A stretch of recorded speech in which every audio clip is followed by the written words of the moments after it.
আমেরিকার মতন super power দেশ যা পারেনি এবারে সেটাই করে দেখালো ভারত। হালেই যা রিপোর্ট সামনে এসেছে তা কিন্তু গোটা বিশ্বে হইচই ফেলে দিয়েছে যে ভারত আজকের দিনে ঠিক কতটা শক্তিশালী হয়ে উঠেছে, যে নিজের দমে নিউক্লিয়ার যুদ্ধ পর্যন্ত থামিয়ে দিয়েছে। হ্যাঁ, ঠিকই শুনেছে, ভারতের তরফ থেকে বিশ্বের সবচেয়ে বড় নিউক্লিয়ার যুদ্ধকে আটকে দিয়েছে, যা একবার শুরু হয়ে গেলে গোটা বিশ্বকে কিন্তু শেষ করে দিতে পারত। কেননা এই রিপোর্টটা দেখুন, যেটা এই মুহূর্তে গ্লোবাল মিডিয়াতে সবচেয়ে বড় হেডলাইন হয়ে গেছে, যে কিভাবে 2022 সালে রাশিয়ার তরফ থেকে এটা এক প্রকার কনফার্ম হয়ে গিয়েছিল যে ওরা ইউক্রেনের ওপর নিউক্লিয়ার অ্যাটাক করবে, এবং ঠিক শেষ মুহূর্তে ভারত এই নিউক্লিয়ার যুদ্ধকে আটকে দেয়। আর বন্ধুরা, সবচেয়ে ইন্টারেস্টিং বিষয়, এই ঘটনার খোলাসা করেছে কে জানেন? আমেরিকা নিজে। আমেরিকার সবচেয়ে বড় মিডিয়া হাউস CNN সহ একাধিক মিডিয়াতে এই রিপোর্টটা সামনে আসে, যার মতে 2022 সালের শেষের দিকে রাশিয়া তাদের সমস্ত নিউক্লিয়ার অ্যাসেটসকে অ্যাক্টিভ করতে শুরু করে দেয়, এবং এর মধ্যে কিছু নিউক্লিয়ার মিসাইলকে ইউক্রেনের কাছেও ডিপ্লয়মেন্ট শুরু হয়। এমনকি পরিস্থিতি এখানে কতটা খারাপ পর্যায়ে পৌঁছে গিয়েছিল তাই এই রিপোর্ট থেকেই বুঝতে পারবেন। আমেরিকার তরফ থেকে সেই সময়ে রাশিয়ার নিউক্লিয়ার হামলাকে কাউন্টার করার জন্য নিজেদেরকে রেডি করতে শুরু করে, মানে পরিস্থিতি মারাত্মকভাবে বিগড়ে গিয়েছিল, এবং আমেরিকা ভয় পাচ্ছিল যে যদি রাশিয়া এখানে নিউক্লিয়ার অ্যাটাক করে তাহলে ওদেরকে ইউরোপকে বাঁচানোর জন্য কিছু না কিছু তো করতেই হবে। কিন্তু এবার এখানে প্রশ্ন দাঁড়াচ্ছে যে হঠাৎ করে রাশিয়ার নিউক্লিয়ার অ্যাটাক কেন করবে?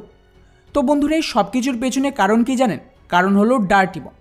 এর নাম ডেফিনেটলি আপনারা শুনেই থাকবেন গত কয়েক বছরে। এটা বেসিক্যালি নিউক্লিয়ার বমের থেকে বেশ কিছুটা নিচের একটা ধাপ বলতে পারে, যেখানে কোনো নিউক্লিয়ার বিস্ফোরণ হয় না, কিন্তু এটা এক ধরনের তেজস্ক্রিয় পদার্থ চারিদিকে ছড়িয়ে দেয়, যা খুবই মারাত্মক একটা অ্যাটাক। এটা একটা খুবই ছোট এরিয়াকে এতটা মারাত্মকভাবে দূষিত করে দেয় যে ওখানে থাকা প্রত্যেকটা মানুষ ধীরে ধীরে এই রেডিয়েশনের কারণে মারা যাবে।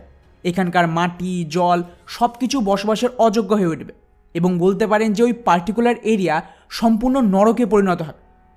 এখন এই যুদ্ধ চলাকালীন রাশিয়ার তরফ থেকে দাবি করা হয়েছিল যে ওদের ইন্টেলিজেন্স এটা জানতে পেরেছে যে আমেরিকা বা পশ্চিমা দেশগুলো এই ডার্টি বম ইউক্রেনকে দিতে পারে, যেটা ইউক্রেনের যে সমস্ত এরিয়াতে রাশিয়ার সেনা দখল করে নিয়েছে তার উপর অ্যাটাক করা হবে। এতে রাশিয়ার যে সেনা তারা কিন্তু ইউক্রেনের মাটিতেই সম্পূর্ণ শেষ হয়ে যাবে। আর এর ওপরে আল জাজিরার রিপোর্টটা দেখুন, সেই সময় কিন্তু রাশিয়া খোলা ধমকি দিয়েছিল যে এই বম ব্যবহার করা তো দূরের কথা, এটা যদি ইউক্রেনের মাটিতে পৌঁছয়ও রাশিয়া নিউক্লিয়ার অ্যাটাক করে দেবে। আর এখান থেকেই পরিস্থিতি বিগড়ে যায়।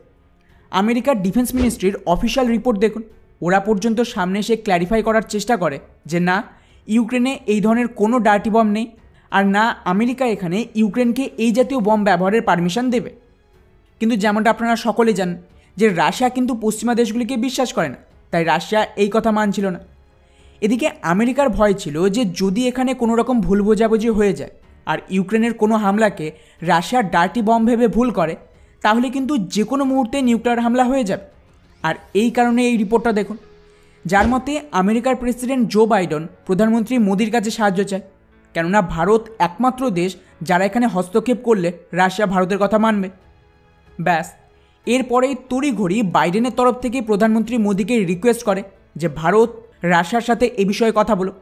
এরপর প্রধানমন্ত্রী মোদি আর পুতিনের মধ্যে কথা হয়, এমনকি বেশ কিছু ডিপ্লোম্যাটিক লেভেলে কথাবার্তার পরে গিয়ে রাশিয়া এখানে রাজি হয় নিজেদের নিউক্লিয়ার অ্যাসেটসকে পিছিয়ে আনার জন্য। এমনকি সেই সময়ে ভারতের মধ্যস্থতায় রাশিয়ার আমেরিকার মধ্যে একটা ব্যাক চ্যানেল তৈরি হয়, যাদের কাজ ছিল যদি রাশিয়ার নিউক্লিয়ার বা ডার্টি বমকে নিয়ে কোনো ধরনের ভুল বোঝাবুঝি হয়, সেটা যেন এই ব্যাক চ্যানেলের দ্বারা সলভ করা হয় রাশিয়ার তরফ থেকে কোনো অ্যাকশন নেওয়ার আগে। আর ভারত একা নয়, আমেরিকার তরফ থেকে দাবি করা হয়েছে যে চীনের কাছে ওরা এ বিষয়ে রিকোয়েস্ট করেছিল, কিন্তু মুশকিল হলো চীন আর পশ্চিমা দেশগুলো নিজেদের মধ্যেই তো বড় শত্রু। এমন পরিস্থিতিতে চীনের ওপর আমেরিকা খুব একটা ভরসা করতে পারছে না, আর চীনের তরফ থেকে এই মুহূর্তে রাশিয়াকে ইনফ্লুয়েন্স করা ব্যাপক মুশকিল ছিল। তাই আমেরিকার পশ্চিমা দেশগুলো ভারতের থেকে সাহায্য নেয়। এরপর ভারতের কথায় রাশিয়া এখানে আশ্বস্ত হয় যে হ্যাঁ, ইউক্রেনে কোনো রকম ডার্টি বম নেই, এবং এটা এনশিওর করা হবে যেন ইউক্রেন এই ধরনের কোনো হাতিয়ারের অ্যাক্সেস না পায়। অর্থাৎ এর থেকে এটুকু তো ক্লিয়ার যে ভারত আজকের দিনে কতটা শক্তিশালী হয়ে উঠেছে, যে নিজেদের জনগণকে বাঁচানোর জন্য রাশিয়ার ইউক্রেনের এই যুদ্ধকে কয়েক ঘন্টার জন্য থামিয়ে দিয়েছিল।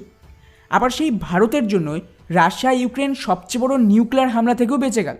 আর এটাই হলো নতুন ভারতের শক্তি, যা গোটা বিশ্বকে ইনফ্লুয়েন্স করার ক্ষমতা রাখে। তা সে কাতারের মতন মুসলিম দেশ হোক বা আমেরিকা রাশিয়ার মতন সুপার পাওয়ার দেশও। বাকি ভারতের এই এত বড় সফলতাকে নিয়ে আপনাদের কি মনে হয় নিচে অবশ্যই কমেন্ট করে জানাবেন। জয় হিন্দ।